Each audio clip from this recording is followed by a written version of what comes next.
যুক্তরাষ্ট্রের ওয়াশিংটন ডিসির কাছে পোটোম্যাক নদীর ওপরে মধ্য আকাশে বিমান হেলিকপ্টার সংঘর্ষের জন্য ডেমোক্র্যাটদের দায়ী করেছেন প্রেসিডেন্ট ডোনাল্ড ট্রাম্প।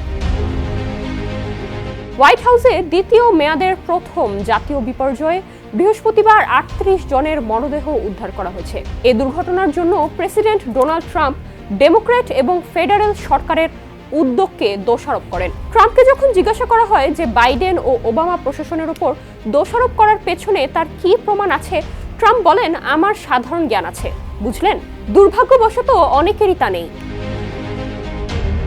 দ্বিতীয়বারের মতো ক্ষমতায় আসার পর এই প্রথম ট্রাম্প হোয়াইট হাউসের ব্রিফিং রুম থেকে জাতির উদ্দেশ্যে ভাষণ দেন। তিনি এটিকে আমাদের জাতির জন্য শোকের মুহূর্ত বলে অভিহিত করেন, কিন্তু দ্রুত প্রথম মেয়াদের মতো পরিচিত স্ক্রিপ্টে চলে যান। রাজনৈতিক প্রতিপক্ষকে দোষারোপ করেন ট্রাম্প। এ সময় ভাইস প্রেসিডেন্ট জেডি ভ্যান্স, প্রতিরক্ষা সচিব পিট হ্যাগসেথ এবং পরিবহন সচিব শন ডাফি তার বক্তব্যকে সমর্থন করেন।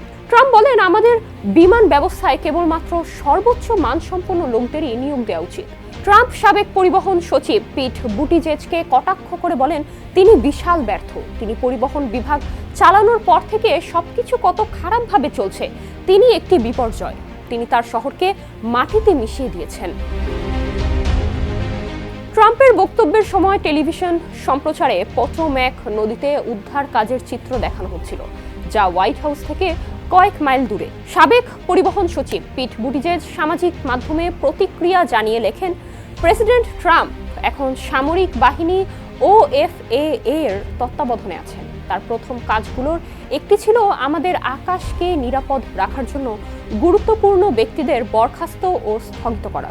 এখন তার উচিত প্রকৃত নেতৃত্ব প্রদর্শন করা। কালার এক্সপার্ট, জর্জ স্যাপ এবং মাইল্ড অন হ্যান্ডস টেকনোলজি সমৃদ্ধ অরিক্স ক্রিস্টাল ওয়াশ আপনার লন্ড্রি এক্সপার্ট।